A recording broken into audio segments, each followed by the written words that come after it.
Ադրբեջանական գերությունից հետո հիվանդանոցում հայտնված Մամիկոն Խոջոյանի վիրահատությունը առանց բարդությունների է անցել։ Մինչ Սուրբ Գրիգոր Լուսավորիչ բժշկական կենտրոն տեղափոխվելը Մամիկոն պապի վիճակը ծայրահեղ ծանր էր, իսկ այսօր արդեն բավարար է։ Մամիկոն Խոջոյանի մոտ արկա էր վասկոսկրի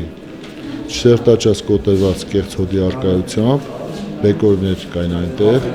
կատարվեց ոսկրաբեկորների թարմացում եւ միաժամանակ կատարվեց ոսկրային աուտոպլաստիկա, այսինքն կոնքոսկրից ոսկի վերեսատկա դեպի վասկոսկր։ Վնասված բասկոսկրը հրազենային կրակոցի հետևանք է։ Ադրբեջանցիների վայրագությունն այդքանով չի սահմանափակվել։ Կոտրված են 77-ամյա ծերունու կողոսկրերը, այրվածքների եւ կապտուկների հետքերը մարմնին բազմաթիվ են։ Մենք իրան հարց ենք տալիս, ով է քեզ նեղացել, ասում է ոչ մեկը, ոչ մի բան չի ասում, մենակ ասում է պարկեցրեք հողի վրա, պարկեցրեք տեղաշորից մեջ,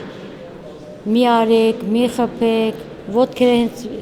մահճակալն է կպչում, ասում է մի կապեք։ Մամիկոն Խոջոյանի գիտակցությունը դեռևս չի վերականգնվել։ Նա մտաբերում է միայն դստերն ու ավագ որդուն, որոնց հետ բնակվել է Վերին Կարմիր աղբյուրում։ Ուզում եմ միշտ ասում եմ քնեմ, թողեք քնեմ։ Ռուսաստանից որ եկել եմ, ես գնացել եմ հայրիկին տեսել, հայրիկի վիճակը շատ ծանր է եղել։ Ինքը ինչ չէր ճանաչում։